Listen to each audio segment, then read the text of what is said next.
The scent of freshly ground coffee beans was my only comfort that morning. I inhaled deeply as I prepared the intricate espresso machine at Bella Rosa, the upscale Italian cafe where I'd been working for the past 8 months.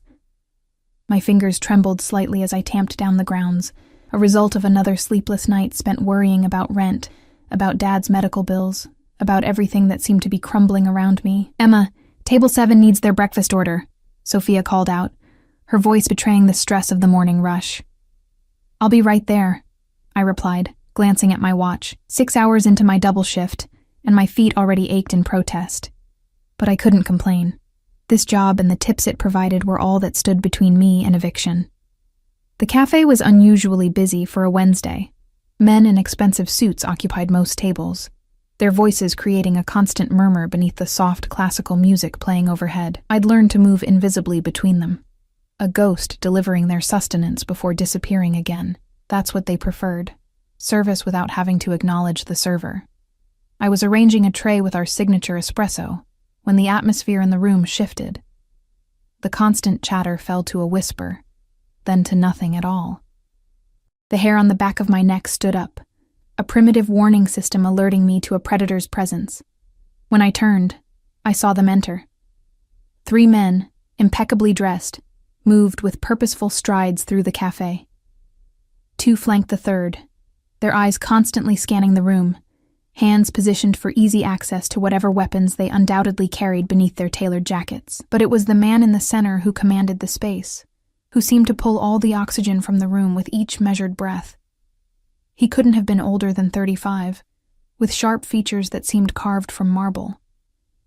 Dark hair, perfectly styled, framed a face that belonged in a Renaissance painting.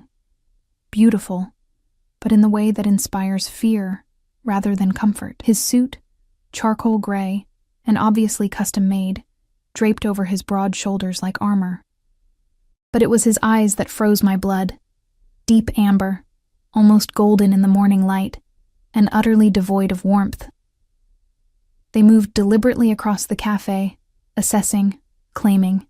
When they landed on me, I felt exposed, as if those eyes could see every secret I'd ever kept, every fear I'd ever harbored.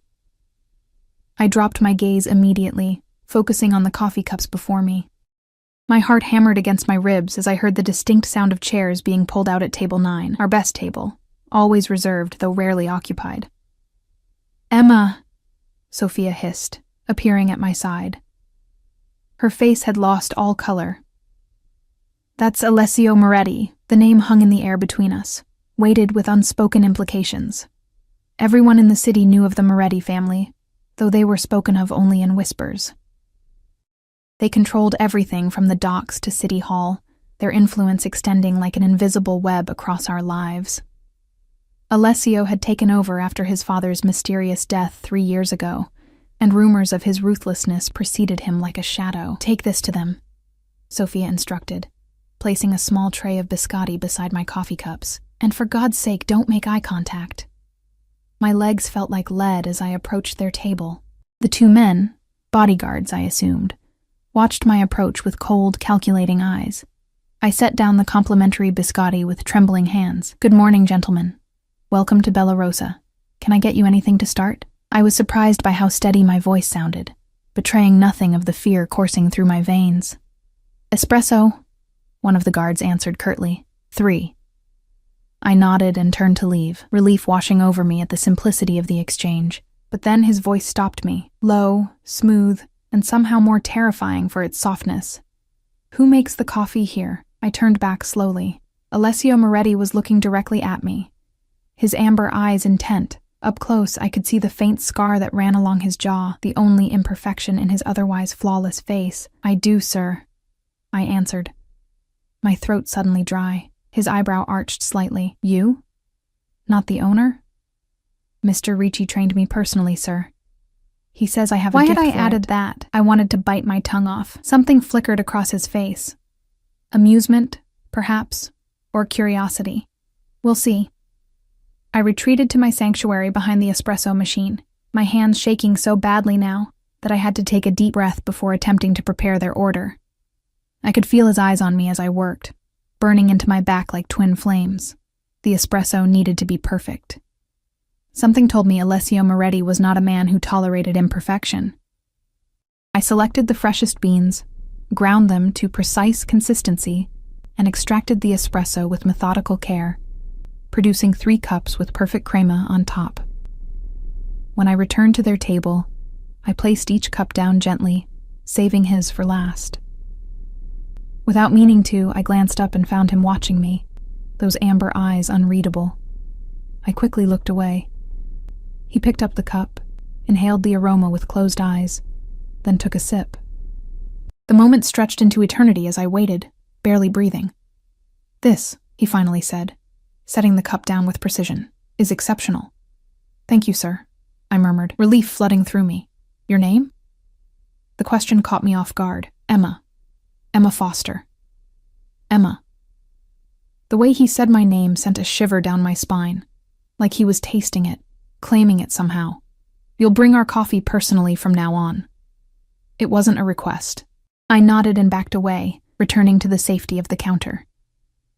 Throughout the morning, I delivered 3 more rounds of espresso to their table.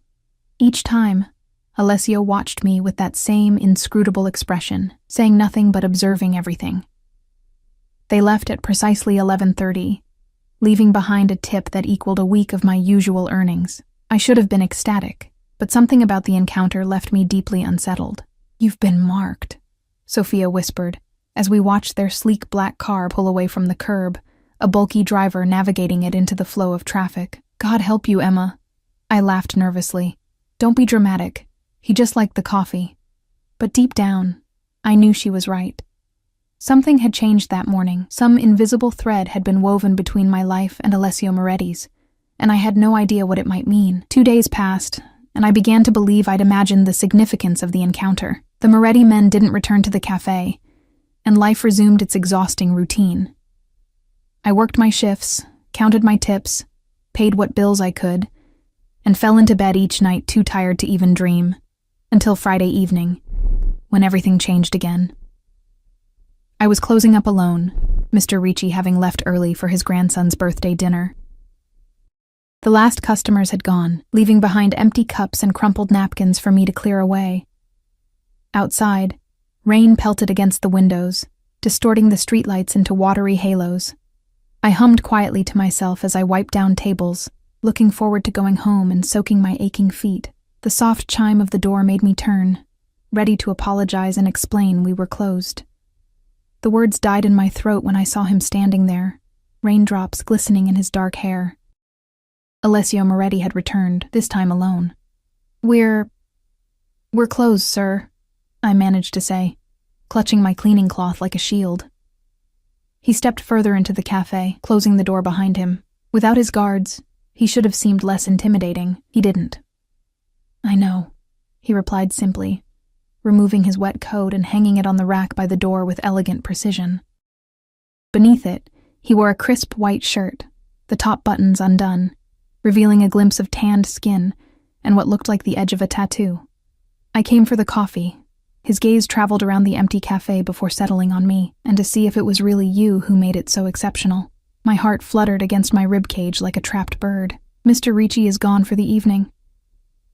I didn't ask for Mr. Ricci. The intensity of his stare rooted me to the spot. Part of me wanted to run, to put as much distance between myself and this dangerous man as possible. But another part, a part I didn't recognize or understand, wanted to stay, to discover why he'd really come back. "One espresso, then?" I heard myself ask, already moving toward the machine. He followed, his footsteps silent on the tiled floor. "Please." I felt him watching as I worked, standing closer than any customer should. The familiar routine of preparing coffee helped steady my nerves, gave my trembling hands purpose. The rich aroma filled the space between us, momentarily masking the scent of his cologne, something expensive and subtle that reminded me of cedar and spice. When I handed him the cup, our fingers brushed briefly. An electric current seemed to run up my arm from that simple contact, and I quickly pulled away. He took a sip, those amber eyes never leaving my face. "Perfect," he murmured. "Just like before. Thank you." Do you know who I am, Emma Foster? The direct question startled me. Yes. And yet you're not running. I swallowed hard. Would it make a difference if I did? A smile curved his lips, the first I'd seen, revealing perfect white teeth. The expression transformed his face, made him look younger, almost approachable, almost.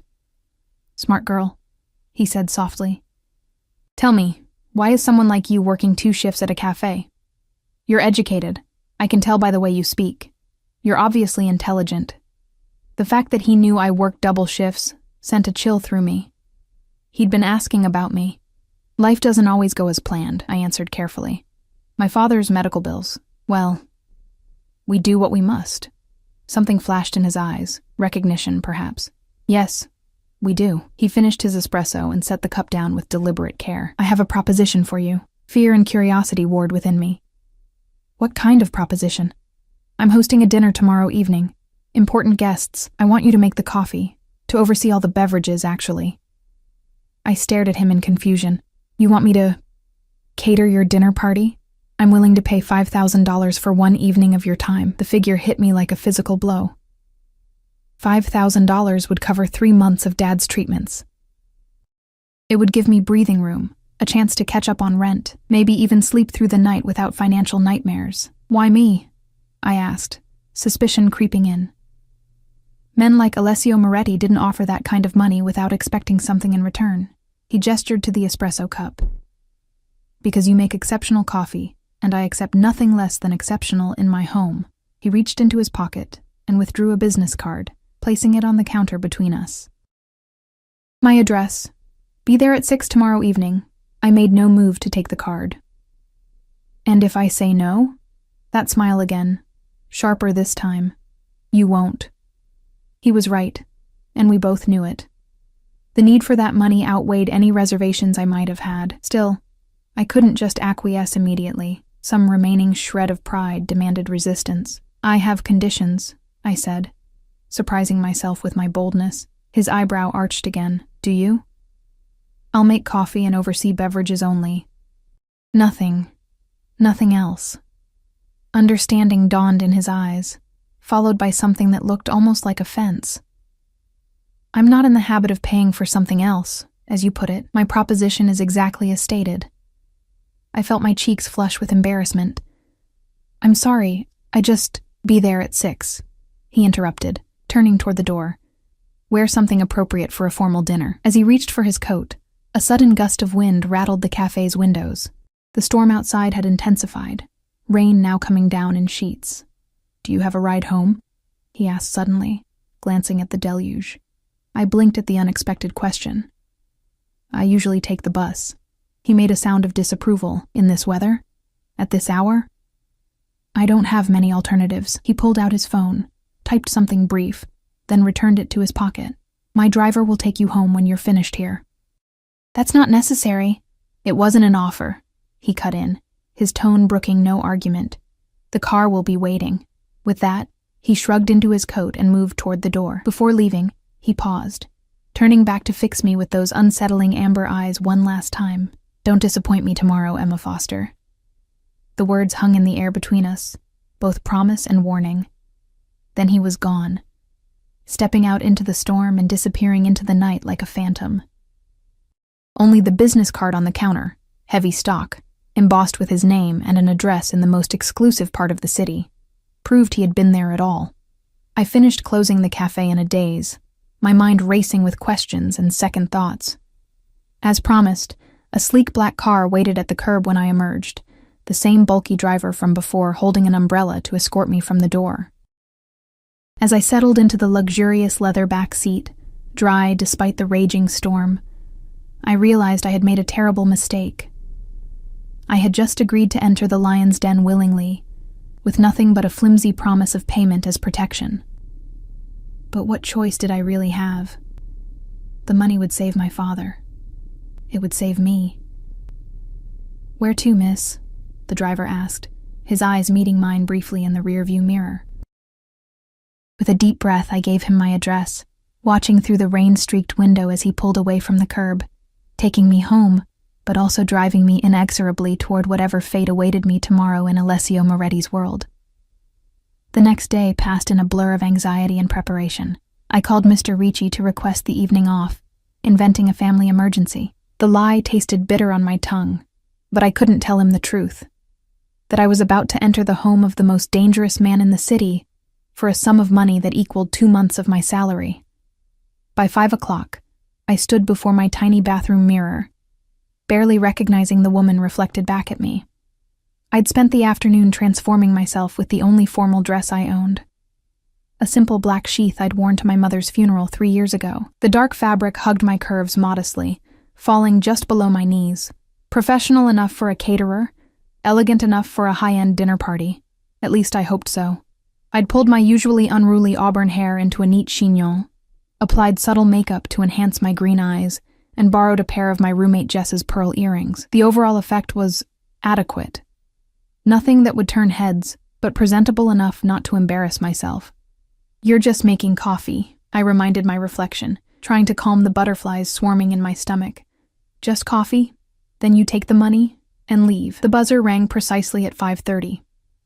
The same driver from the night before waited downstairs, his face impassive as he held the car door open for me.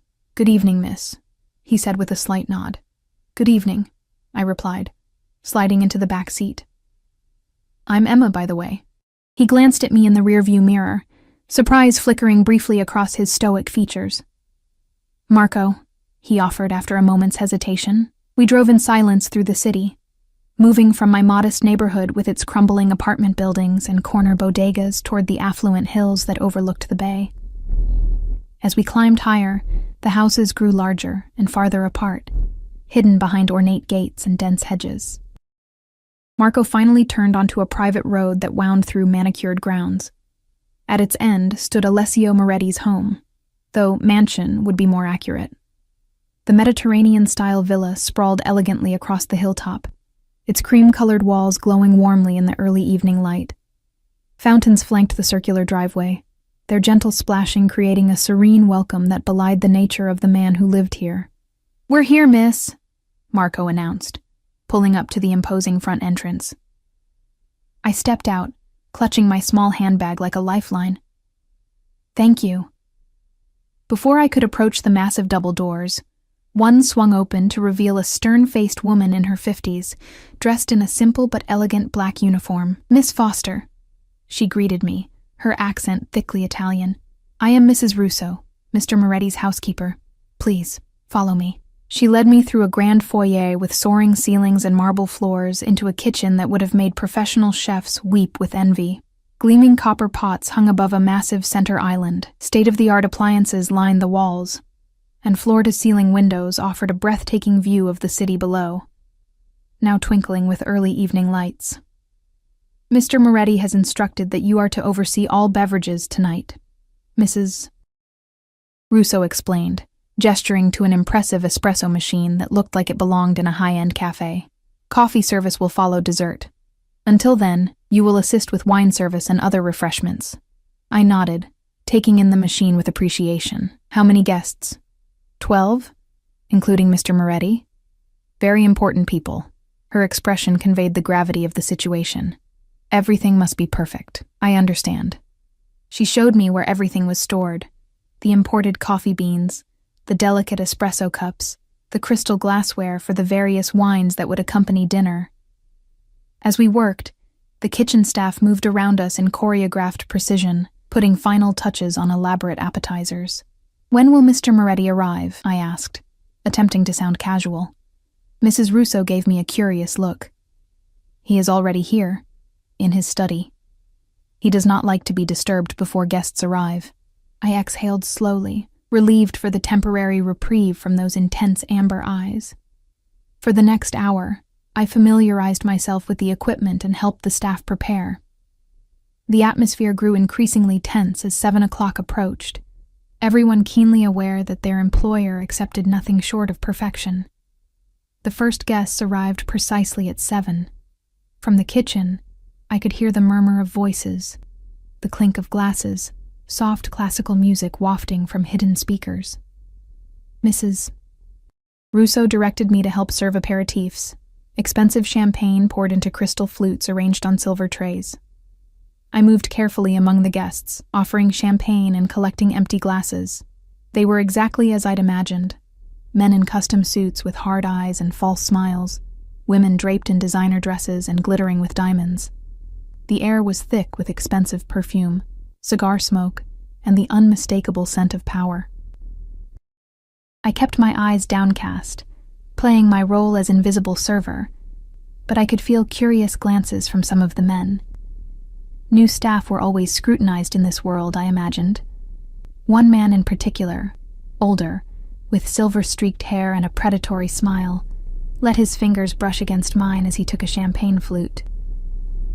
"Grazie, Bella," he murmured, his eyes lingering inappropriately on my neckline. I withdrew my hand quickly, offering a tight smile before moving on. As I turned, I felt the weight of another gaze on me. Looking up, I found Alessio Moretti watching from across the room, his expression unreadable. He looked even more impressive tonight, dressed in a perfectly tailored black suit that accentuated his broad shoulders and lean waist. A dark red tie provided the only splash of color, reminiscent of spilled wine or blood. He stood slightly apart from his guests, observing rather than participating, a king surveying his court. Our eyes met for a brief moment, and something electric passed between us. Then he turned away to greet a late arrival, leaving me oddly breathless. The evening progressed smoothly. I assisted with wine service during dinner, making sure each course was paired with the appropriate selection. Through it all, I maintained my professional demeanor, though I couldn't help but notice Alessio's eyes finding me periodically throughout the meal. After dessert, an elaborate tiramisu that drew appreciative murmurs from the guests, Mrs. Russo nodded to me. It was time for coffee. I retreated to the kitchen and began preparing the espresso with methodical care.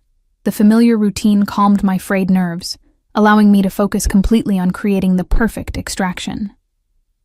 The rich aroma filled the kitchen, drawing approving nods from the other staff. As I arranged the delicate cups on a silver tray, the kitchen door swung open. Alessio Moretti stepped in, his sudden presence causing an immediate hush among the staff. He moved directly toward me, ignoring everyone else.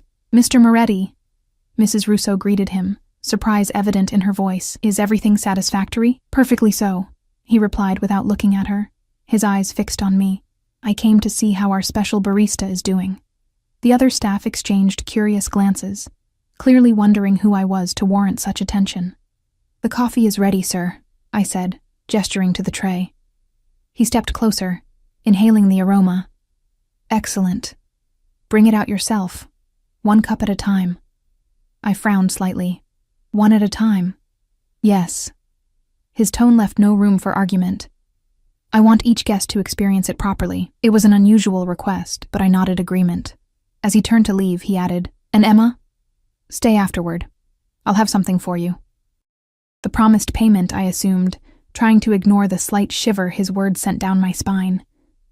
For the next half hour, I served espresso individually to each guest, preparing each cup fresh and delivering it with care. They received this special treatment with varying degrees of appreciation, some barely acknowledging me, others offering genuine thanks. The silver-haired man who had touched my hand earlier made another attempt at flirtation, but a sharp look from Alessio silenced him immediately. By the time the last guest had been served, my feet ached and my nerves were frayed, but I felt a sense of accomplishment. I had done exactly what was asked of me, with the professionalism and skill I prided myself on. The party began to wind down around 11.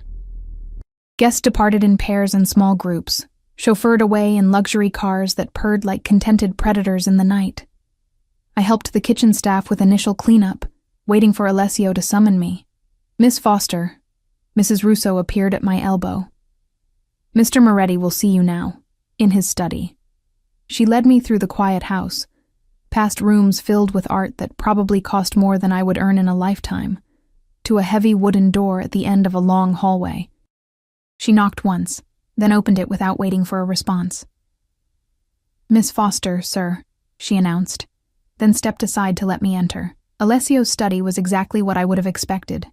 Masculine and elegant, with floor-to-ceiling bookshelves, leather furniture, and a massive desk positioned before windows that offered a panoramic view of the city.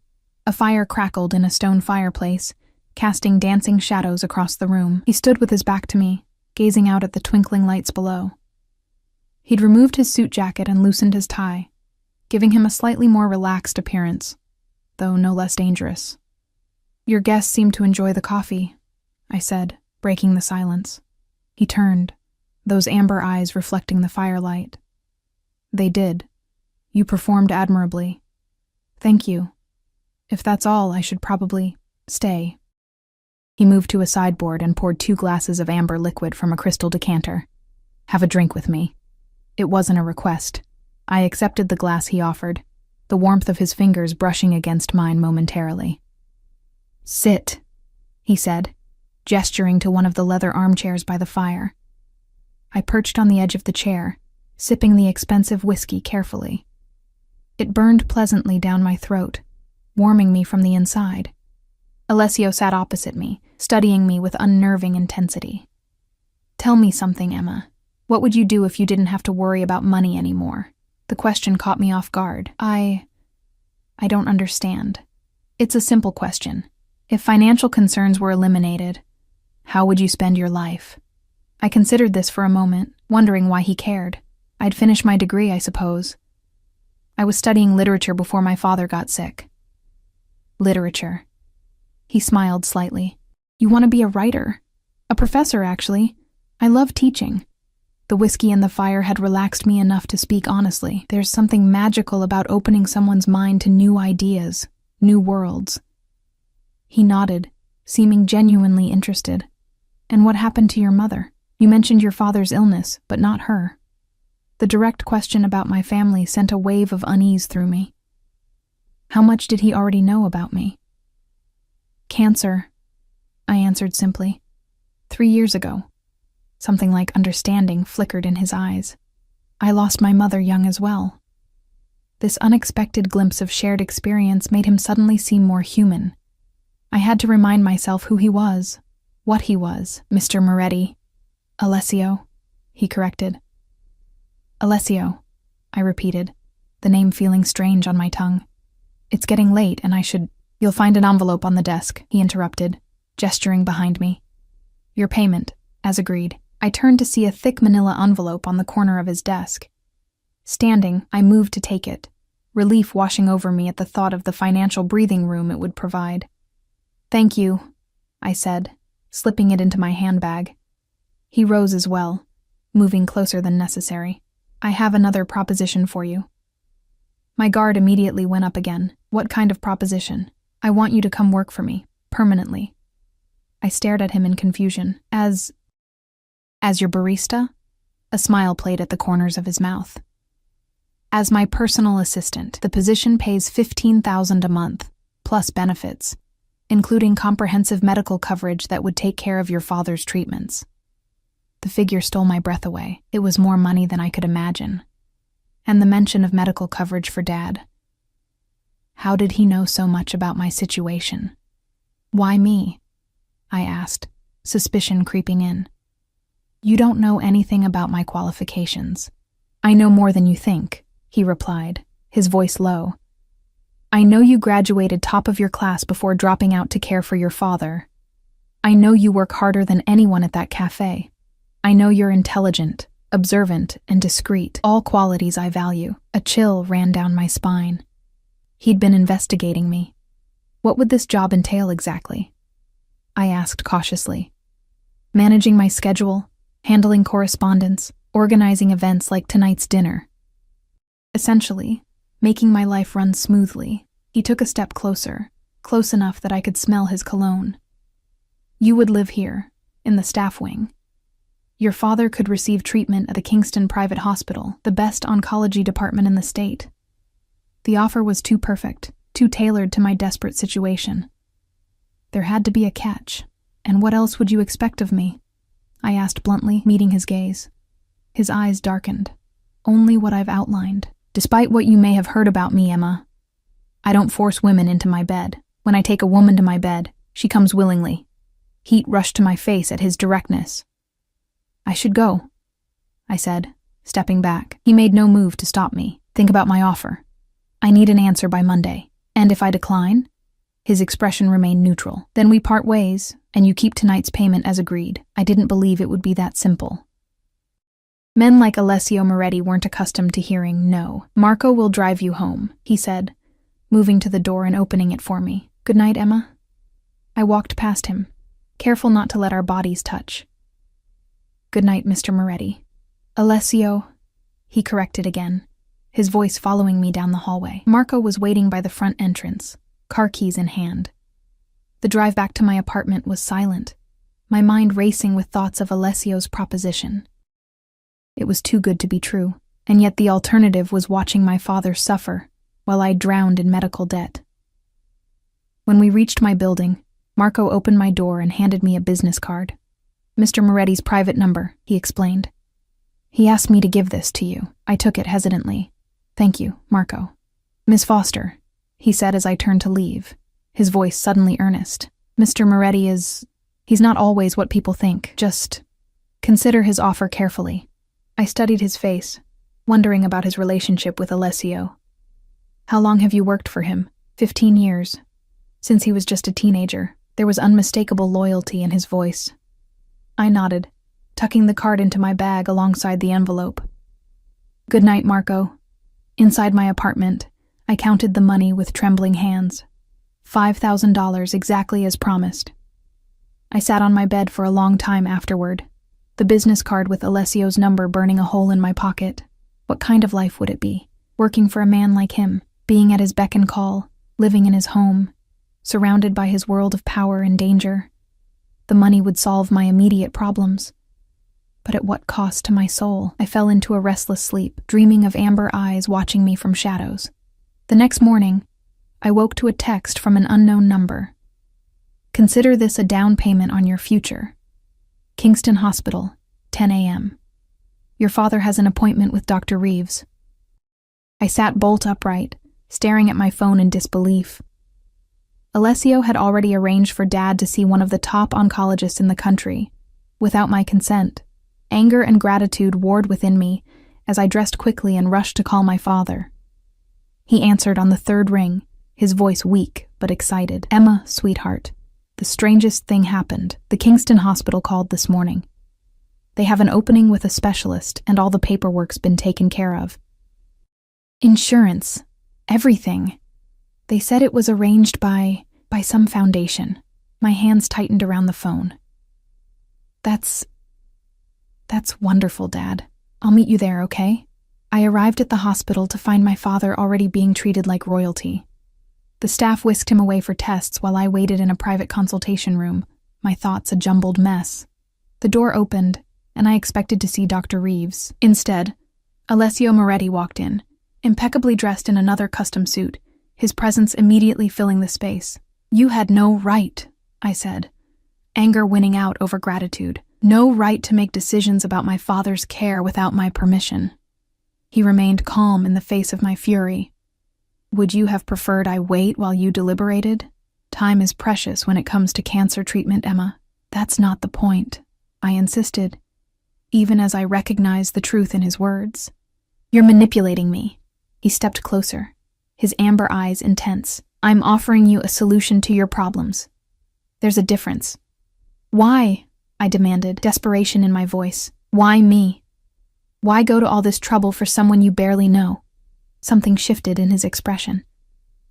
A vulnerability I hadn't seen before, quickly masked. Perhaps I recognize something in you. Something rare. Before I could respond, the door opened again and Dr. Reeves entered, a distinguished man with silver hair and kind eyes. He greeted Alessio with obvious deference before turning his attention to me. Miss Foster, we've completed your father's initial assessment. I'd like to discuss treatment options with you. Alessio moved toward the door. I'll leave you to it. As he passed me, he leaned close, his breath warm against my ear. Monday, Emma. I'll expect your answer. Then he was gone, leaving me to discuss my father's future with a doctor we could never have afforded without his intervention. The treatment plan Dr. Reeves outlined was comprehensive, innovative, and prohibitively expensive, but apparently, cost was no longer a concern. When I left the hospital hours later, My father comfortably settled in a private room for his first round of treatment. A black car waited at the curb. Marco opened the door without a word. On the seat inside lay a single red rose and another business card. I picked it up, turning it over in my fingers. The message was simple, written in elegant script. "You're mine now." I stared at the card, a chill racing down my spine despite the warmth of the car's interior. "You're mine now." 4 simple words that carried the weight of chains. "Where to, Miss Foster?" Marco asked, his eyes meeting mine briefly in the rearview mirror. I should have been outraged, should have torn the card to pieces and demanded to be taken home. Instead, I found myself saying, "To Mr. Moretti, please." Marco nodded without surprise, as if he'd been expecting this response all along. As we drove through the city toward the hills, I tried to make sense of my own decision. Why was I going to confront Alessio instead of running in the opposite direction? Was it anger? Curiosity? Or something deeper I wasn't ready to acknowledge? The mansion looked different in daylight, less intimidating, more Mediterranean villa than mobster fortress. Sunlight glinted off the fountains, and birds sang in the carefully manicured gardens. It was beautiful, peaceful even, belying the nature of the man who owned it. Marco led me through a side entrance this time, through corridors I hadn't seen the night before. We passed what looked like a state-of-the-art gym, a home theater, and several closed doors, before reaching a sunlit atrium with a swimming pool at its center. The space was enclosed in glass, offering panoramic views of the bay below while maintaining perfect climate control. Alessio was swimming laps with powerful, efficient strokes. His muscular body cut through the water with grace that seemed at odds with his intimidating presence on land. Marco cleared his throat, and Alessio paused, looking up to see us standing at the edge of the pool. "Emma," he said, surprise evident in his voice. He swam to the edge and pulled himself out of the water in one fluid motion. I tried not to stare at his body, now on full display. Water cascaded down his chest, highlighting the defined muscles of his torso and the intricate tattoos that covered much of his right shoulder and arm, Italian phrases interwoven with what looked like family crests and religious imagery. A long scar ran diagonally across his left ribcage, puckered and pale against his tanned skin. It looked like a knife wound. He reached for a towel, casually drying himself while I stood awkwardly clutching the card in my hand. "I didn't expect you today," he said, draping the towel around his neck. "Clearly," I replied, finally finding my voice. I held up the card. "What is this supposed to mean?" His eyes flicked to the card, then back to my face. "A reminder." "Of what exactly? That you think you can buy people?" A flicker of amusement crossed his features. "Is that what you think I'm doing? Aren't you?" I challenged, heat rising to my cheeks. "The money, Dad's treatment, it's all designed to put me in your debt." He stepped closer, still dripping, seemingly unconcerned with his near nakedness. "I'm offering you a way out of an impossible situation, Emma, nothing more. And this?" I waved the card. "You're mine now?" That sounds like ownership, not employment. Something darkened in his gaze. Perhaps it was poorly phrased. Perhaps it was exactly as you intended.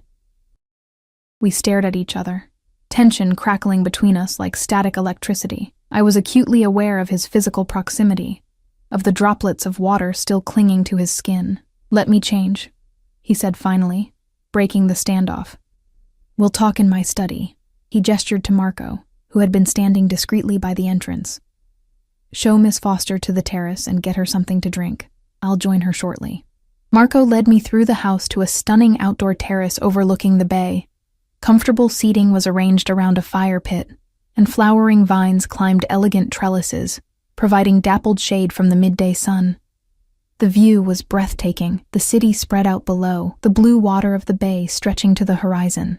"What can I get you to drink, Miss Foster?" Marco asked.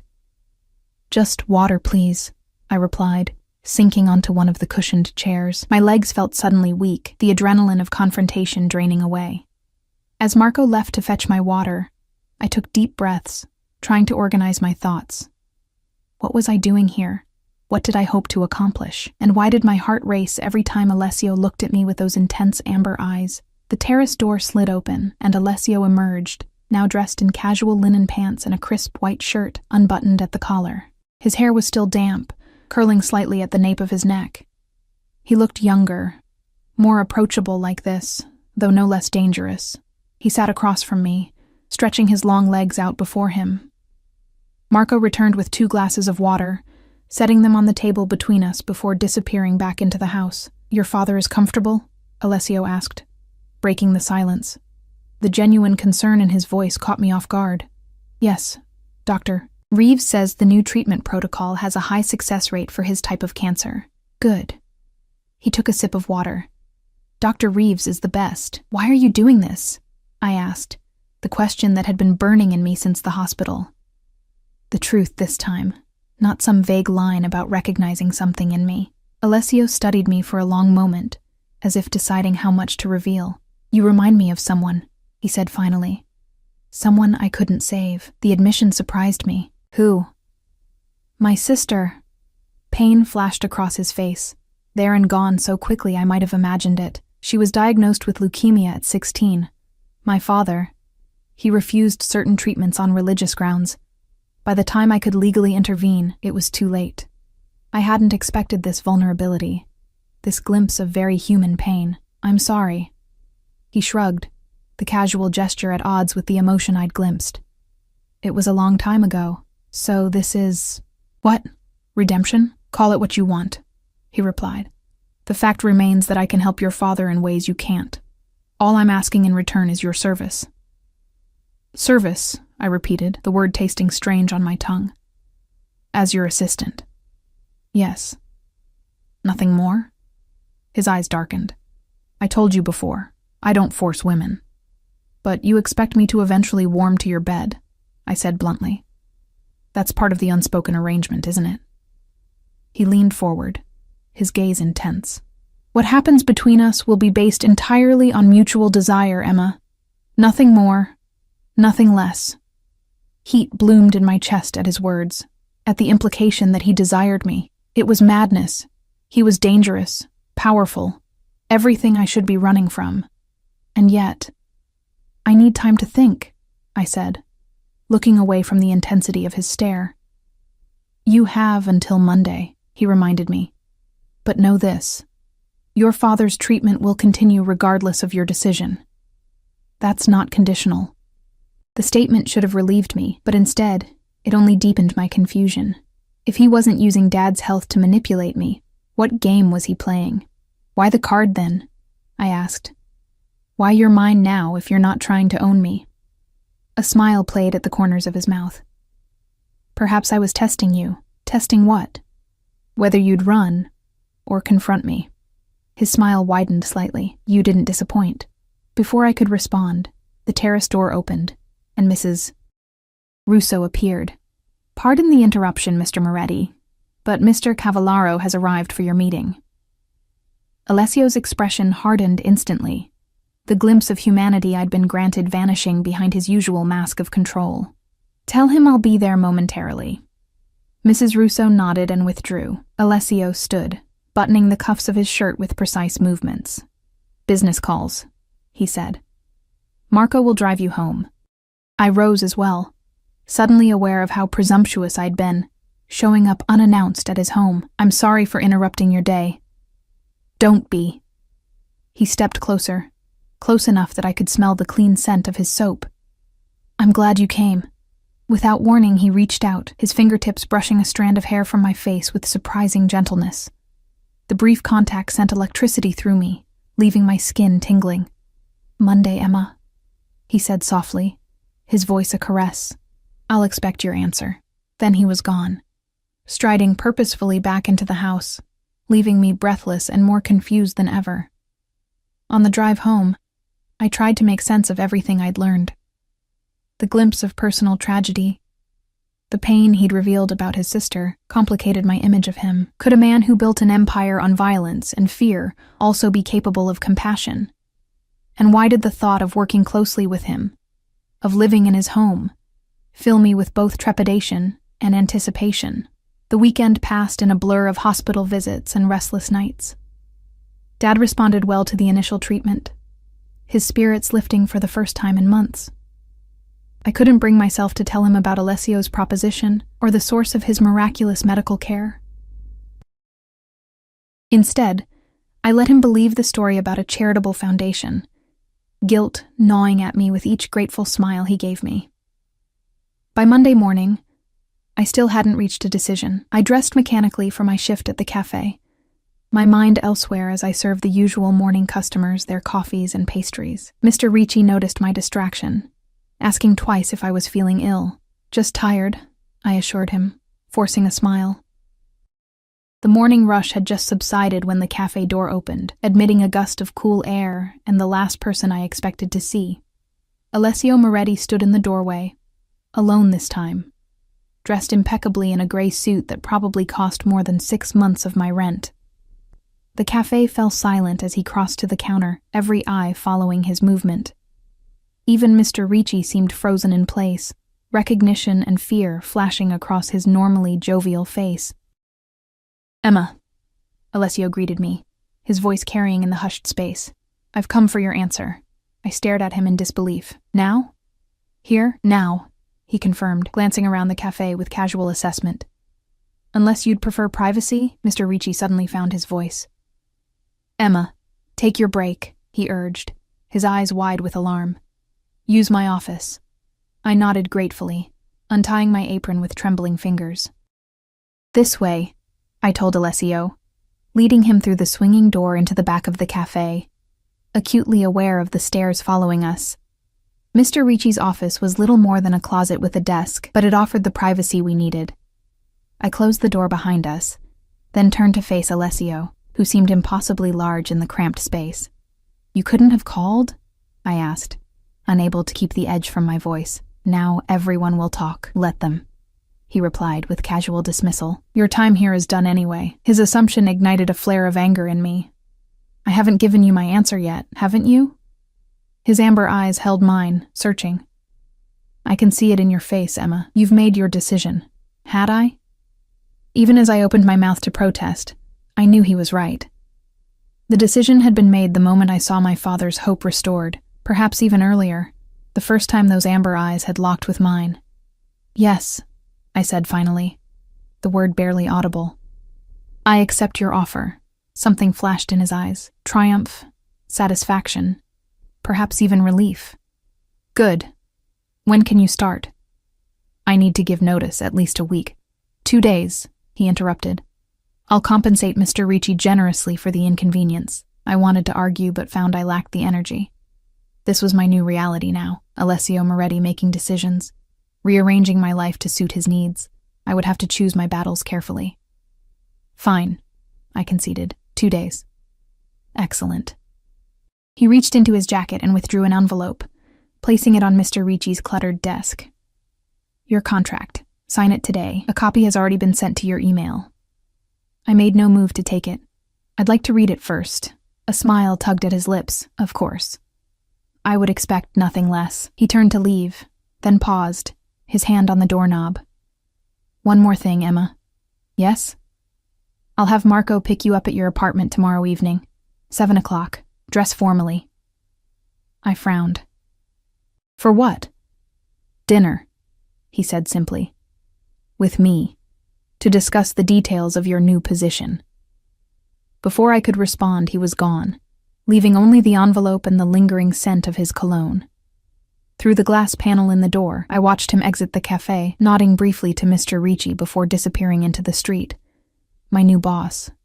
My new life. What had I just agreed to? The next 2 days passed in a whirlwind of preparations. I gave Mr. Ricci my notice, enduring his concerned questions with vague answers about a new opportunity.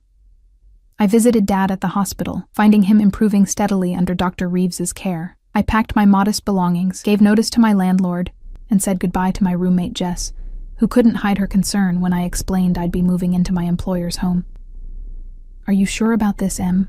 she asked, worry etched on her face. "I mean, everyone knows who Alessio Moretti is." "The things they say he's done, it's just a job, Jess," I insisted, not meeting her eyes. "A really well-paying job that includes housing and medical benefits for Dad. I'd be crazy to turn it down." She didn't look convinced, but she hugged me tightly. "Just be careful, okay? And call me. Often." At 7 o'clock on Tuesday evening, Marco arrived as promised. He helped load my 2 suitcases into the trunk of the sleek black car, his usual stoic expression softening slightly. "Ready, Miss Foster?" he asked as he held the door open for me. I took one last look at my apartment building, at the life I was leaving behind. As ready as I'll ever be, the drive to Alessio's mansion felt different this time, no longer a temporary visit, but a journey to my new home. I wore the same black dress from the dinner party, having splurged on a pair of simple pearl earrings to replace Jess's borrowed ones. My hair fell in loose waves down my back, and I'd taken extra care with my makeup, though I told myself it was simply professional preparation for a dinner with my new employer. When we arrived, Mrs. Russo was waiting at the entrance. She greeted me with a reserved smile, then led me through the house to what would be my new quarters in the staff wing. "Mr. Moretti insisted you have one of the guest suites rather than standard staff accommodations," she explained, as she opened a door to reveal a spacious bedroom with an attached sitting area and private bathroom. I stepped inside, stunned by the luxury. The room was elegantly appointed in cream and pale blue, with a king-sized bed, plush seating, and floor-to-ceiling windows overlooking the garden. Fresh flowers stood on a side table, their subtle fragrance perfuming the air. "This is too much," I said, turning to Mrs. Russo. She shrugged, a knowing look in her eyes. "Mr. Moretti wants you comfortable." She showed me how to operate the climate controls, the entertainment system, and the intercom. "Mr. Moretti is waiting for you on the terrace for dinner," she said as she prepared to leave. "Do you need time to freshen up?" I glanced at myself in the ornate mirror above the dresser. "No, I'm ready." "Very well. I'll show you the way." The terrace had been transformed since my visit 2 days ago. A table for 2 had been set up near the edge, offering the best view of the bay. Candles flickered in glass hurricanes, and a bottle of wine breathed in an ice bucket. The setting was unmistakably intimate, not an employer-employee dinner, but something far more personal. Alessio stood at the railing, gazing out at the city lights beginning to twinkle in the gathering dusk. He turned as we approached, and the intensity of his gaze as it traveled over me sent heat rushing to my cheeks. "Emma," he greeted me, moving forward to pull out my chair. "You look lovely." "Thank you," I murmured, taking my seat. Mrs. Russo disappeared silently, leaving us alone with the view and the candles and the growing tension between us. "Wine?" Alessio offered, already reaching for the bottle. I nodded, watching as he poured 2 glasses with practiced ease. His movements were precise, controlled, like everything else about him. "To new beginnings," he said, raising his glass. I touched my glass to his, the crystal making a delicate chime. New beginnings. As I took a sip of the undoubtedly expensive wine, I couldn't shake the feeling that I had just sealed a pact that went far beyond employment, one that would alter the course of my life in ways I couldn't begin to imagine. "Welcome home, Emma," Alessio said softly, his amber eyes reflecting the candlelight as they held mine captive across the table. Home. The word echoed in my mind as I looked out over the glittering city below, the vast mansion behind me, and the dangerous, enigmatic man before me. What kind of home had I just entered? And at what cost? My first week in Alessio Moretti's home passed in a blur of new routines and adjustments. Each morning, I woke in my luxurious suite, still startled by the softness of the sheets and the view of the bay from my windows. Mrs. Russo would bring coffee precisely at 7, her gentle knock becoming a familiar start to my day. By 8, I would be in Alessio's study, reviewing his schedule, responding to correspondence, and learning the intricate dance of managing the affairs of one of the city's most powerful men. The work itself was demanding, but straightforward. Alessio was meticulous and expected the same precision from those around him. He operated in multiple worlds simultaneously: legitimate businesses including real estate, shipping, and several high-end restaurants, alongside other ventures I suspected were less than legal, though he never discussed those directly with me. My role kept me largely insulated from the darker aspects of his empire. I arranged meetings, organized his calendar, handled travel arrangements, and ensured his household ran smoothly. If men with hard eyes and bulges under their jackets occasionally appeared for closed-door meetings, I pretended not to notice. If phone calls came in that Alessio took in Italian, his voice dropping to a dangerous whisper, I busied myself with other tasks. It was a bargain I'd made with myself. Do the job, take the money, see Dad healthy again, and don't ask questions I didn't want answers to. Alessio himself remained an enigma. Professional and courteous during working hours, he maintained a careful distance that contradicted the intensity of our dinner that first evening. There had been moments during that meal when the air between us had crackled with unspoken tension, when his eyes had lingered on my lips or the curve of my neck, when his fingers had brushed mine as he passed the bread, but afterward, he had simply thanked me for a pleasant evening and had Marco escort me to my suite. Since then, our interactions had been almost exclusively business-related. If not for the occasional heated glance or the way he sometimes stood too close when looking over my shoulder at something on my computer screen, I might have thought I'd imagined the attraction entirely. On my 8th day, everything changed. I was working late, finalizing details for a charity gala Alessio would be attending the following weekend. The house was quiet, most of the staff having retired for the evening. I'd lost track of time, absorbed in creating a briefing document with information about the other attendees, something Alessio insisted upon for any public event. Still working? His voice from the doorway startled me. I looked up to find him leaning against the frame, jacket removed, tie loosened, a glass of whiskey in his hand. He looked more relaxed than I'd seen him all week, though no less intimidating. Just finishing the briefing for the Children's Hospital Gala, I explained, saving the document. I want to make sure you have all the background on the key donors. He crossed to my desk, glancing at the screen over my shoulder. At 11:30 at night. Was it that late? I checked my watch, surprised. I didn't realize the time. You work too hard, he said, settling on the edge of my desk. The casual posture brought him close enough that I could smell the whiskey on his breath, mingled with his cologne. That makes 2 of us. I smiled tentatively. Occupational hazard, I guess. He studied me for a moment, his amber eyes thoughtful in the soft lamplight. Come have a drink with me, he said suddenly. You've earned it. I hesitated, aware of the blurring line between professional and personal. But something in his expression, a rare vulnerability, perhaps even loneliness, made me nod. Let me just save this and shut down. He led me to his private study, a room I'd only entered for formal meetings.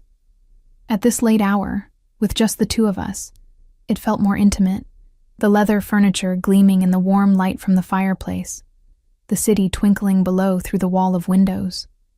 Alessio poured me a measure of amber liquid from a crystal decanter. Macallan 25, he said, handing me the glass. Too good to drink alone. I accepted it, our fingers brushing briefly in the exchange. Thank you. He gestured for me to sit on one of the leather sofas, then took a seat beside me rather than across from me as I'd expected. The proximity sent a flutter through my stomach.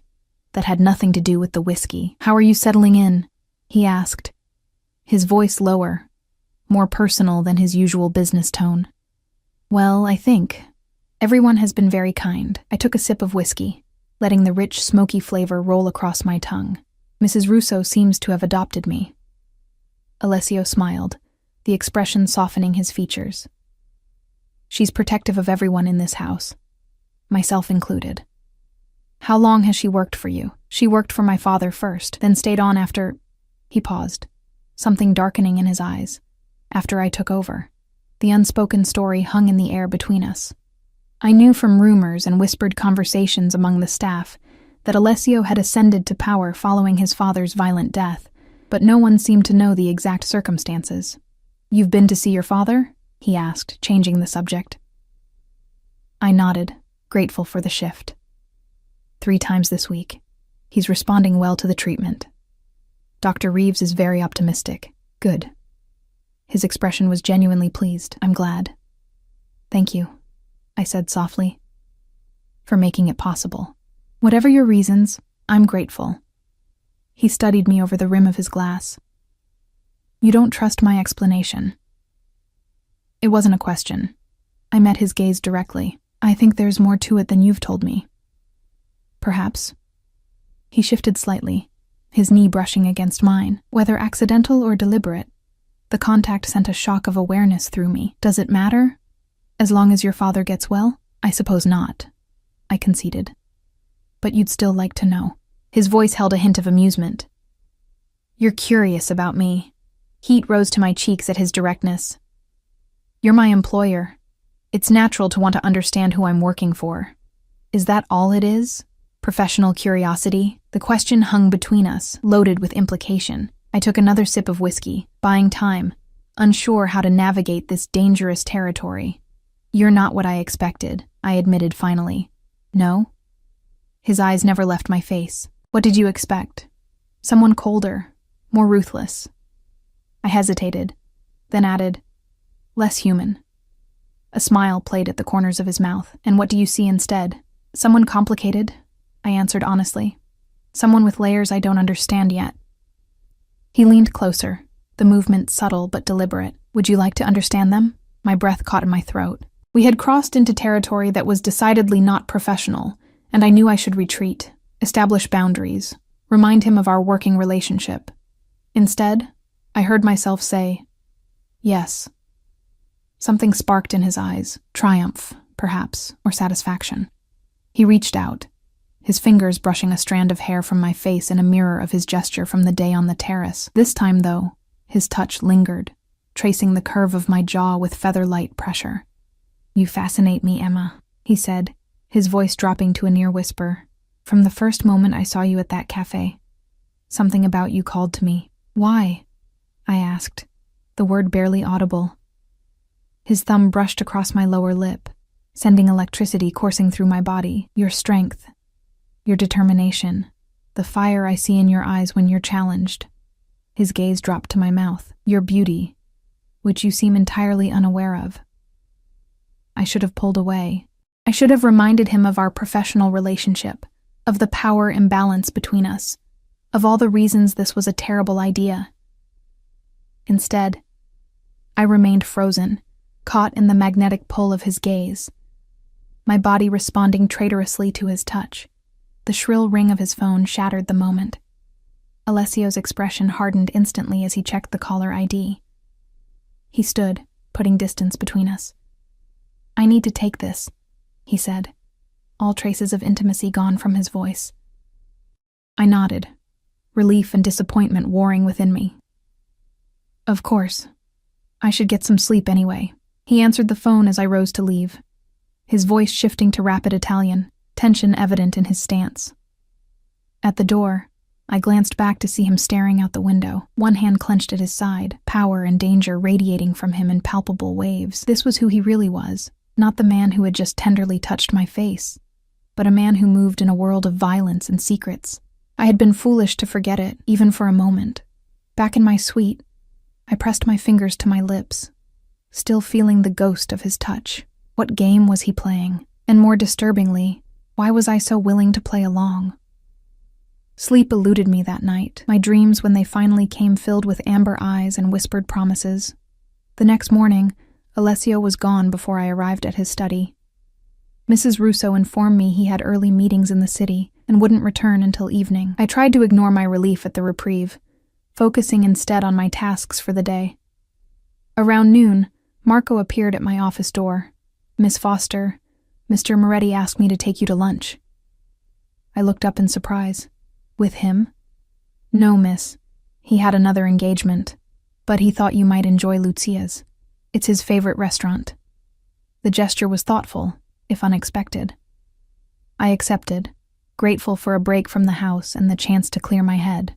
Lucia's turned out to be a charming Italian trattoria in the city's North Beach district, tucked away on a quiet side street.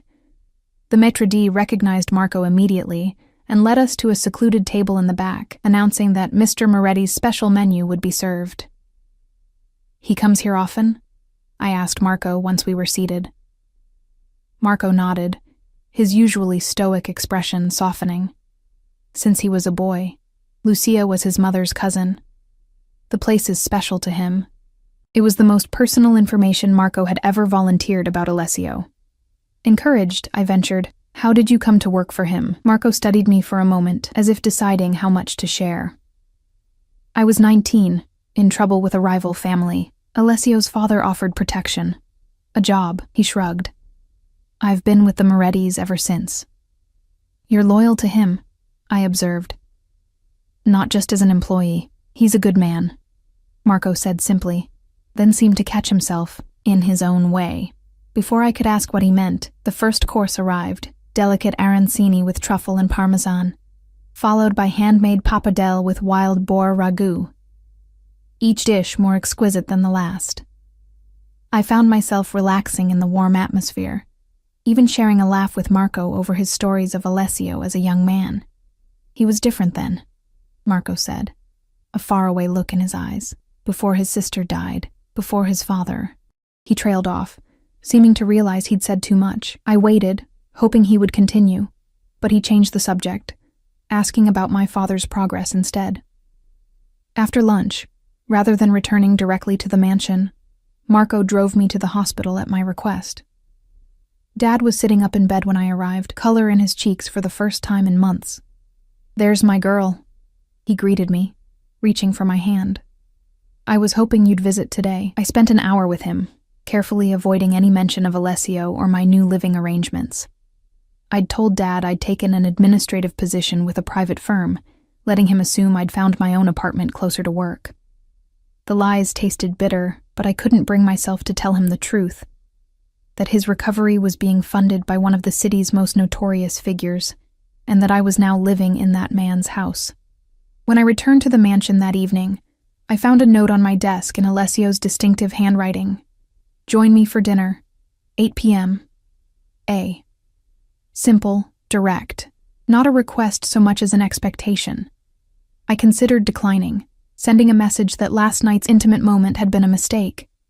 But curiosity won out, along with something deeper I wasn't ready to name.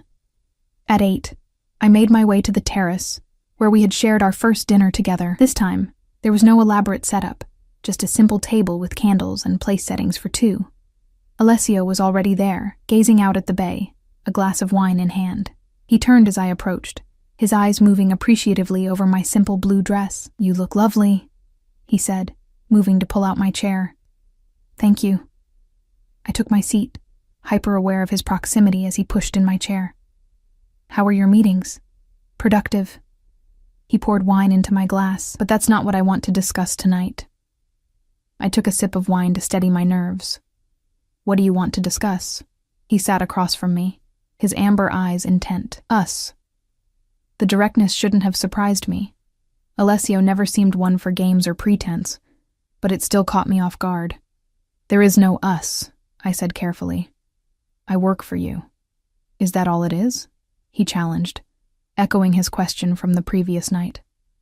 I met his gaze evenly. It's all it should be.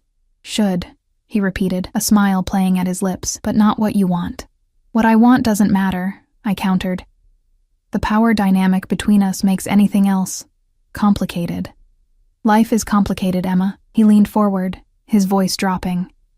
But some things are simple. The way you respond when I touch you, that's simple. The way your pupils dilate when I step too close, that's simple too. Heat rushed to my cheeks at his blunt assessment. Attraction isn't enough. No, he agreed surprisingly. It's just the beginning. Mrs. Russo appeared with our first course, temporarily halting the dangerous conversation. Throughout the meal, we talked of safer topics, books we'd read, places we'd traveled, music we enjoyed. I was surprised to discover Alessio had a passion for classical literature and played the piano, facets of him that didn't align with his ruthless reputation. It was only after dessert, as we lingered over coffee, that he returned to the subject of us. I'm not asking you to share my bed, Emma, he said, his directness making me choke slightly on my coffee. Not yet. I'm asking you to let me court you properly. I stared at him in disbelief. Court me? Like we're in a Jane Austen novel? A smile curved his lips. Would you prefer I seduce you? Because that was my alternate plan. Despite everything, I found myself laughing. You're impossible. I know what I want, he corrected, reaching across the table to take my hand. His thumb traced circles on my palm, sending shivers up my arm. And I'm willing to be patient to get it. And what is it you want exactly? I asked, my voice embarrassingly breathy. His eyes darkened. All of you, Emma, not just your body, though I want that too. His fingers tightened around mine. I want your mind, your heart, your trust. I want you to be mine in every way that matters. The possessiveness in his voice should have frightened me. Instead, it sent a thrill through me that I couldn't entirely suppress. I barely know you, I whispered. Then get to know me, he challenged. Give me a chance to show you who I really am, beyond the rumors and reputation. I withdrew my hand from his, needing space to think clearly. And if I'm not interested in being yours? Something flashed in his eyes, not anger, but determination. Then I'll accept that. Your job, your father's treatment, none of that changes. I told you before I don't force women. I believed him, strangely enough. For all his power and dangerous reputation, I sensed an iron code of honor in Alessio that extended to certain boundaries he wouldn't cross. I need time, I said finally. He nodded, accepting my non-answer with grace. Time you shall have, but know this, Emma. His voice dropped, sending shivers down my spine. I'm a patient man, but my patience has limits, and I find myself increasingly impatient where you're concerned. The warning, or promise, lingered between us as we finished our coffee in charged silence. When I finally rose to leave, he walked me to the entrance of the staff wing, stopping at the threshold. Good night, Emma, he said softly. Good night, Alessio. I was halfway down the corridor when his voice stopped me. Emma. I turned back. He stood watching me, power and restraint evident in his posture. Dream of me, he said, the words both command and plea. As I slipped into my room and closed the door, I knew with unsettling certainty that I would. The weeks that followed settled into a strange dance of professional efficiency and simmering tension. By day, I was Alessio's competent assistant, managing his affairs with increasing confidence. By night, we shared dinners on the terrace or in the formal dining room, conversations that ranged from literature to philosophy to memories of our childhoods. True to his word, he didn't pressure me physically, though his eyes often lingered on my lips when I spoke, and he found excuses to touch me. A hand at the small of my back when guiding me through a doorway, fingers brushing mine when passing documents, a kiss on my knuckles when saying goodnight. It was a slow, deliberate seduction, all the more effective for its restraint. I visited Dad regularly, delighting in his steady improvement. The hollows in his cheeks filled out, color returned to his complexion, and his laugh, a sound I hadn't heard in months, became frequent again. Dr. Reeves spoke of remission as a real possibility, not just a distant hope. It's a miracle, Dad said one afternoon as we sat in the hospital garden. I never thought I'd feel this good again. Guilt twisted in my stomach at his innocent joy. The new treatment is working wonders. It's more than that. He squeezed my hand. It's having hope again. Seeing you happy too. Was I happy? The question followed me back to the mansion that evening. I had comfort, security, fascinating work, and Dad was getting well. All things that should equal happiness. But beneath it all ran an undercurrent of tension. Not just from my complicated feelings for Alessio, but from glimpses of his other life I couldn't continue to ignore. Like the night I came upon him in his study, speaking harshly in Italian to a man who cowered before him. Or the morning his knuckles were bruised, though he offered no explanation. Or the hushed conversations that stopped abruptly when I entered a room. I was living in a beautiful cage, willfully blind to the predator who owned it. The fragile equilibrium shattered on the night of the Children's Hospital Gala. Alessio had been tense all day, taking calls behind closed doors, his jaw set in a hard line whenever I saw him. Still, he insisted on attending the charity event as planned, with me accompanying him to manage logistics and introductions. I wore a gown he had sent up to my room that morning, midnight blue silk that draped elegantly from one shoulder, leaving the other bare. When I emerged from my suite, he was waiting in the foyer, resplendent in a black tuxedo that emphasized his broad shoulders and lean strength. His eyes darkened as they traveled over me. Beautiful, he said simply, offering his arm. The gala was held at the city's Grand Hotel, its ballroom transformed into a winter wonderland of silver and blue. As Alessio's assistant, I moved through the crowd with practiced ease, making introductions, handling minor issues, ensuring everything ran smoothly. As the night progressed, I noticed Alessio growing increasingly distracted, checking his phone frequently, his eyes scanning the room with predatory alertness. "Is everything all right?" I asked during a quiet moment. "Fine," he replied tersely. Then, seeing my expression, softened his tone. "Just business that couldn't wait." Nothing for you to worry about, but I did worry, especially when I noticed Marco and another of Alessio's security men, positioned strategically at the ballroom entrances, hands inside their jackets, eyes constantly moving. The evening was winding down when it happened. Alessio had just finished speaking with the hospital director when his phone buzzed. He checked the screen, his expression hardening instantly. "We need to leave," he said, his hand closing firmly around my elbow. "Now." "What's wrong?" I asked, alarmed by the urgency in his voice. "I'll explain in the car." He guided me swiftly toward the nearest exit, Marco materializing beside us as if summoned. As we reached the door, a commotion erupted at the main entrance of the ballroom.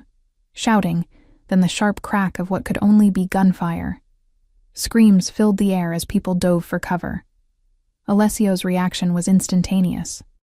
He shoved me behind him, his body a shield as Marco drew a weapon from beneath his jacket.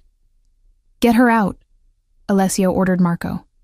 "Take her home, lock it down. And you?" Marco asked, his face grim. "I'll handle this." Alessio turned to me, his eyes fierce. "Go with Marco. Do exactly as he says, Alessio." Fear clutched at my throat. "Go," he commanded, then softened, touching my cheek briefly. "Please, Emma. I need to know you're safe." More shouting. Another crack of gunfire. Marco grabbed my arm, pulling me toward a service corridor as Alessio moved in the opposite direction, toward the chaos. The last glimpse I had of him was his tall figure cutting through panicked guests, purpose in every line of his body. Marco hustled me through the kitchen and out a back entrance where a car was already waiting, engine running. He pushed me into the back seat, then slid behind the wheel, speeding away from the hotel with screeching tires. "What's happening?" I demanded, heart pounding. "Who's shooting? Is Alessio in danger?" Marco's eyes met mine briefly in the rearview mirror. "Rival family," he said tersely. "They've been pushing boundaries for months. Now they've crossed a line." "By attacking a charity gala?" Horror filled me at the thought of innocent people caught in the crossfire. "There are children there, doctors, donors. They weren't after civilians," Marco interrupted. "They were after him." The realization hit me like a physical blow. Someone had tried to kill Alessio, was still trying, while I was being whisked to safety. "We have to go back," I insisted, panic rising. "We can't just leave him there." "Mr. Moretti gave me an order," Marco said firmly. "Get you to safety. He can take care of himself." I slumped back against the seat, fear and helplessness washing over me. What if Alessio was hurt? What if he was killed? The thought sent a pain through my chest so sharp it stole my breath. When had he become so important to me? When had the idea of losing him become unbearable? Marco drove with grim concentration, taking a circuitous route back to the mansion. When we arrived, the security presence had doubled. Men with guns patrolled the grounds, and additional guards stood at every entrance. "Go to your room and stay there," Marco instructed as he escorted me inside. "I'll come for you when it's safe." "Safe?" I repeated, fear making my voice sharp. "When will that be?" "When Alessio returns." "If he returns?" Marco's expression softened slightly. "He'll return, Miss Foster. He always does." Alone in my suite, I paced like a caged animal, jumping at every sound, checking my phone obsessively, though I knew Alessio wouldn't call. Hours passed with no word. I changed out of my gown into comfortable leggings and a sweater, but sleep was impossible. All I could think about was Alessio, facing danger while I hid in luxury. It was nearly dawn when I heard it. The sound of cars in the driveway, doors slamming, voices. I rushed to the window in time to see Alessio emerge from a black SUV, flanked by several men. Even from a distance, I could see blood on his white shirt, though he walked without assistance. Relief crashed over me so intensely my knees nearly buckled. He was alive. Hurt, but alive. Without thinking, I ran from my room, through the silent house to the main entrance. As I reached the foyer, Alessio was coming through the door, his tuxedo jacket gone, his shirt stained with blood, a cut above his eyebrow still seeping. He stopped short when he saw me, surprise flickering across his face. "Emma." My name was rough in his throat. "You should be asleep." "You're hurt," I said, moving toward him instinctively. He waved away my concern, not my blood, mostly. The casual dismissal of violence should have horrified me. Instead, all I felt was overwhelming relief that he was standing before me, alive and relatively unharmed. "What happened?" I asked, my voice barely above a whisper. His expression darkened. "Nothing you need to concern yourself with." "People were shooting at you," I insisted. "I think that concerns me." Something flashed in his eyes, surprise perhaps, at my boldness, or at the implication that his safety mattered to me. "The situation has been handled," he said after a moment, his voice carefully controlled. "It won't happen again." The coldness in his tone sent a chill through me. What did handled mean? How many people had died tonight because of the world Alessio inhabited? The world I had willingly entered. "You should get some rest," he continued, already turning away. "We can discuss this tomorrow." "No." The word escaped before I could stop it. "We discuss it now." He paused, turning back with dangerous slowness. The men around us seemed to fade into the shadows, sensing a private confrontation.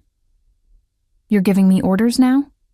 His voice was soft, but with an edge that reminded me exactly who he was. I should have backed down. Any sane person would have, but fear and relief and weeks of tension had stripped away my caution. "I thought I was going to lose you tonight," I said, the raw honesty of the words surprising us both. I deserved to know why. Something shifted in his expression, the coldness melting into something more complex. He studied me for a long moment, then nodded to his men. "Leave us." They disappeared without a word, leaving us alone in the vast foyer. Alessio moved to the bar cart in the adjacent sitting room, pouring himself a measure of whiskey with steady hands. He didn't offer me one. "The Cavallaro family has been testing boundaries for months," he said after taking a long sip. "Tonight they made their move, thinking a public venue would give them advantage." "And did it?" I asked quietly. A grim smile curved his lips. "No, they miscalculated. I didn't ask what that meant. I didn't want to know how many of the Cavallaro family had paid for that miscalculation with their lives." "Why?" I asked instead. "Why attack you at all? Territory, power." He shrugged, as if discussing business strategy rather than violence. The usual reasons men fight wars. "And now?" "Now they know better than to challenge me." The coldness was back in his voice, reminding me of who he was beneath the cultured veneer, a man who had clawed his way to the top of a violent world and would do whatever necessary to stay there. "Is it over?" I asked. He hesitated, then nodded. "For now. These things never truly end, Emma. There's always someone ready to test the boundaries, to take what isn't theirs." A chill ran through me at his words. This wasn't a one-time incident. It was the reality of his life, of the life I'd stepped into. "I can't do this," I whispered, the realization crashing over me. "I can't live like this, waiting for the next attack, wondering if you'll come home alive." Something vulnerable flashed across his face before his expression hardened again. "You knew who I was when you came here." "I knew what you did," I corrected. I didn't understand what it meant. He set down his glass and moved toward me, stopping close enough that I could smell blood and gunpowder mingled with his cologne. "And now that you do, will you run?" The question hung between us, weighted with everything unspoken. I should run. Any sane person would pack their bags and flee this dangerous world I'd stumbled into, and yet, I don't want to, I admitted, the truth tearing from somewhere deep inside me. "That's what terrifies me most. I should want to run from you, from all of this. But I don't." His eyes darkened, pupils dilating. "Why?" "Because I care about you," I whispered. "God help me, but I do." He reached for me then, one hand cupping my face with surprising gentleness. "Emma," he breathed, my name a prayer on his lips. Then his mouth was on mine, fierce and hungry, as if he'd been holding himself back for too long. I should have pulled away, should have maintained the last shreds of my resistance. Instead, I melted into him, my arms winding around his neck as I returned his kiss with equal fervor. He tasted of whiskey and danger, his body hard and unyielding against mine. One hand tangled in my hair, the other at the small of my back, pressing me closer until there was no space between us, just heat and need and the thundering of my heart. When we finally broke apart, both breathing hard, he rested his forehead against mine. "I've wanted to do that since the first day at the cafe," he confessed. "I know," I said, surprised to find I was smiling despite everything. His thumb traced my lower lip, his eyes intent on my face. "Come to my bed tonight," he said. The words both question and command. Every rational thought screamed that this was madness, that I was crossing a line I could never uncross, binding myself irrevocably to a man whose world was filled with violence and danger. But rationality had long since lost its hold on me where Alessio was concerned. "Yes," I whispered. The single word seemed to ignite something in him. He swept me into his arms with surprising strength, carrying me up the grand staircase toward the wing I had never entered, his private quarters. His bedroom was exactly as I'd imagined, masculine and elegant, dominated by a massive four-poster bed with dark silk sheets. He set me down gently beside it, his eyes never leaving mine as he began to unbutton his blood-stained shirt. "Are you sure?" he asked, giving me one last chance to retreat. In answer, I reached for the hem of my sweater, pulling it over my head in a single fluid motion. His breath caught audibly as his gaze traveled over my exposed skin. "God, you're beautiful," he murmured, shrugging off his shirt to reveal the muscled torso I'd glimpsed that day at the pool, now marked with fresh bruises and older scars that told the story of the violent life he led. I stepped closer, tracing a particularly vicious scar that ran across his ribs. "Does it hurt?" He caught my hand, pressing it flat against his chest where his heart thundered beneath my palm. "Only when I thought I might lose you," he said, his voice rough with emotion. "When Marco told me you were safe, that he'd gotten you out, that was the moment I could breathe again." The admission undid something in me, some final resistance crumbling away. I rose on tiptoes to press my lips to his. A softer kiss this time, filled with all the feelings I couldn't yet put into words.